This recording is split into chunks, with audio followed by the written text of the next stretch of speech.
जागतिक महिला दिन मोठ्या उत्साहात जगभरात साजरा केला जातो। काही ठिकाणी महिलांसाठी खेळ पैठणीचा कार्यक्रम, तर काही ठिकाणी होम मिनिस्टर, तर काही ठिकाणी वेगवेगळ्या क्षेत्रात यशस्वीरित्या पदार्पण केलेल्या महिलांचा सन्मान करत महिला दिन साजरा केला जातो। आज आपण पाहतो की कोणत्याही क्षेत्रात महिला मागे न राहता अग्रगण्य कामगिरी करत आपल्यासोबत आपल्या कुटुंबाचं नावलौकिक करत असल्याचं चित्र पाहायला मिळतंय।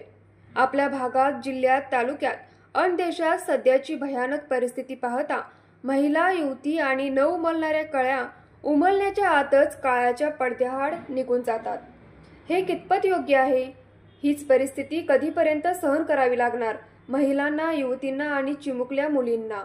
जी महिला आपल्या कुटुंबासाठी आणि आपल्या माणसासाठी दिवस रात्र काम करत असते, ती लालसा असणाऱ्या लोकांना दिसली तरी शरीराच्या हव्यासापोटी दबा धरून बसलेले काही समाजकंटक तिच्यावर झडप घालून तिचं आयुष्य उद्ध्वस्त करून टाकतात।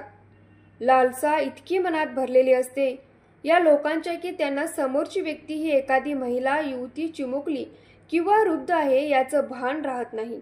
त्यांना त्यांची लालसाच महत्त्वाची वाटते। मग लालसा पूर्ण करणारा एखादा तरुण असो किंवा मग वयोवृद्ध। महिला दिनावेळीच फक्त महिलांचा सन्मान करायचा असतो का? इतर दिवशी नाही का त्या स्त्रीमध्ये कोणाची आई, बहीण, मावशी, मुलगी दिसत? स्वारगेट घटना असो किंवा मग कोल्हापुरातील शेळगावातील घटना असोत, या घटना फक्त 1-2 आठवडेच लोकांना हळवून सोडतात। मात्र अशा प्रकारचे गुन्हेगार मात्र मोकाट सुटतात, मग ते शिपारशीवर असो किंवा मग जामिनावर। जोपर्यंत कायद्यात बदल होत नाही आणि कठोर शिक्षा कायद्यात येत नाही तोपर्यंत या समाजात गुन्हेगारी आणि गुन्हे हे वाढतच राहणार आणि समाजात वावरताना महिला आपल्या जीव मुठीत घेऊन असुरक्षितच वावरत राहणार। किती दिवस आपण फक्त कॅन्डल मार्च काढून आणि 1-2 दिवस बंद पुकारून या घटनांवर आवाज उठवायचा? कधी सुधारणार ही भयानक परिस्थिती? न्यूज मराठी 24 साठी अमृता बुगले, कोल्हापूर। बाळ, फ्रीज मधून श्रीखंड काढ ना। आम्ही पूर्वी घरीच बनवायचो श्रीखंड, त्याची चवच वेगळी होती। आता काय सगळं रेडीमेड। आजी, हे श्रीखंड खाऊन बघ।